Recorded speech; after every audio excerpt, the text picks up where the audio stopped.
This is a 2007 Ford Mustang that is V6 and automatic. I can already feel the comments writing now. The V6 Mustang is the poster boy for rental fleets. It embodies a muscle car without the muscle car go. And it's an easy way to get the mainstream into a Mustang, into a car like this that they aspire to. Because what the Mustang does is it gives people goals. It gives people, I want to be driving something like that. I want to drive something cool. Now, Ford is able to deliver it at an affordable price point with a V6 option. You get all the Mustang looks, you just don't get the go. And to most people, they won't even notice. Mostly enthusiasts and the hot-headed will notice the lack of power. So, power, we're going to 0 to 60 now. We still spun the wheels off the line. It'll still move. It still gets to 60 in a decent time. It's not slow. We spun the wheels. We only had one skid mark in the back because one wheeler peeler. It's open diff. See, this Mustang doesn't want to run people over, so that guy on the bike tried to jump in front of us. He was trying to finish off the job. You're not going to kill yourself in this thing because it doesn't have the balls to. It's too nice to you. The car's handling is uninspiring. It doesn't edge you at all to go fast around the next corner. It'll just simply float right through it like a land yacht would. I've driven one at Autocross before, and it's push city. The front wheels will just push the whole entire time. But it'll go around a corner. Will it do it fast? Not really. Another thing about driving this Mustang is the proportions of the car. It's hard to tell where the car is placed. So driving around, it feels massive, so you feel like you're almost in a truck and you're taking up the whole lane when you really aren't. But the way you're seated in the car, the proportions of the body, the big muscular fenders, make it look like you're all over the road. So even though the handling is slow and it's not inspiring, it's still, the steering's nice. It doesn't have any slop in it. It's quick to respond. And luckily, since it's still a solid axle Mustang, you can still swing the rear end around a little bit. It still gives you a little bit of excitement going around corners. And the nice thing about it having a V6 is you can't just breathe on the throttle and kill another crowd. Since you have less power, it's more controllable. So you can actually tame that solid axle a lot better.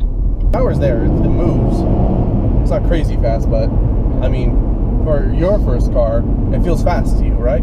Like when you first got it, you're like, oh, this is fast. Yeah, I remember first driving it, it felt kind of like intimidating at first. Just because it was my first car and I wasn't used to it. The looks of the car make it feel like a muscle car. The Mustang badge obviously does as well, but when Ford came out with this Mustang, the SN 195, 197, they went back to the roots and tried to make it look like an old 60s Mustang, but with modern touches to it and modern performance. So what you get is the ideal modern muscle car to the mainstream people. It looks like a muscle car, but it's a newer car that doesn't have a carburetor and has modern amenities, safety features, AC, etc. And that's where this Mustang comes into play. It fills the shoes to feeling like an old muscle car for most people. The interior has a big, beefy steering wheel. The shifter feels like a B&M shifter. The torque lurches you back, and the big body of the car gives the whole presence of like you're driving a big metallic steel creature. I will say the seats are comfortable though, and they will comfortably fit a full-size American. It has back seats to lower the cost of insurance, and you could fit legless children back there. Like most two-doored cars with back seats, you can't fit anything back there. Up! Corner! Corner! Up! Up! I don't know what it is with Mustangs, but every Mustang I've driven, there's a Mustang behind us. Look at this Mustang guy behind us. I'm gonna get off topic, but every Mustang owner does the same exact thing. They ball up their fist, put it at the 12 o'clock position on the steering wheel, sunglasses, something hanging from here, and they think they're the most badass person in the world. Look at him, look at him, look at him, he's gonna try to race us. Look at him. Oh, he's looking at us. Oh, he's gonna get in front of us. Every single time. Every Mustang owner does this. So here's what the Mustang does to me. I'm the person that will yell at you at Autocross for driving with your hand up here, hands down here. And if you're not driving 10 and 3, I'm yelling at you too. Now, cruising around this car, I can't help but drive with one hand at the 12 o'clock position, because the way you sit in the car, the way the steering wheel is made, it's natural in here. Is it a good thing? Probably not, but it's totally natural, and I can see why other people drive around like this. It's molding me into it. Yeah, see, I keep putting my hand there. Jesus. I think it's because here it's comfortable like this. Here it's not like I have nothing for my elbow right here. So my elbow's dangling like if I want to rest it, I'd have to be here or really high up here. But here, I'm just comfortable. Oh, he fucking loves your car, dude. He thinks it's the coolest thing right now. He's like, I wish I wasn't driving this piece of shit TC and had a Mustang. That's what this car's good at. It will break necks. Everyone will want to be you while you drive this car. And for people that don't know, they want it. The good thing about this car is it appeals to all age groups. From young kids thinking this is a badass muscle car, to an old lady thinking this is, oh, I remember the Mustangs, they're so good now. And you can't piss people off with this car unless it's an enthusiast. Only the car enthusiasts or the hardcore Mustang guys are the ones that are going to hate this car. Otherwise, 90% of the rest of the population will look up to this car.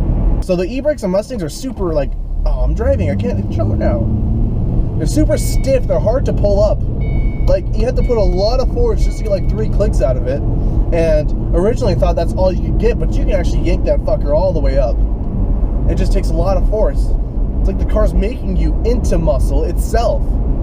It's a muscle car and you need to be a muscle man, and the car's telling you that first with the e-brake. It's telling you that when you take a corner, you start to understeer, you need to muscle your way through the turns and muscle the e-brake up so you can be the muscle boy for your muscle car. Although people are like that with this car, with any Mustang, they always seem like they always have to be the fastest and like the most dominant of the road over everybody. At school, how many people think your car's cool though? Because you drive a Mustang.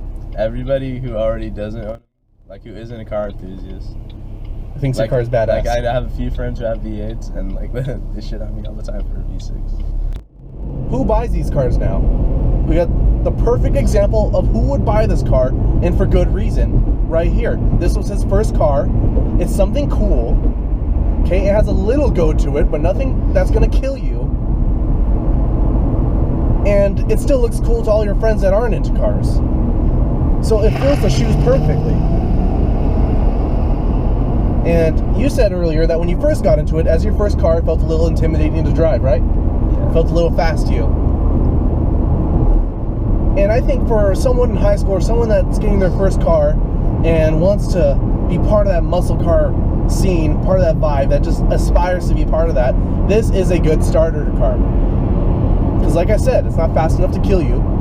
You won't kill yourself in gas. You'll still look cool though, feel cool, and you'll be driving a Mustang. What's more to want from a car? And then after you graduate high school, you can graduate from the V6 Mustang into a V8 one. If you liked the video, leave a comment. If you didn't like it, leave another comment.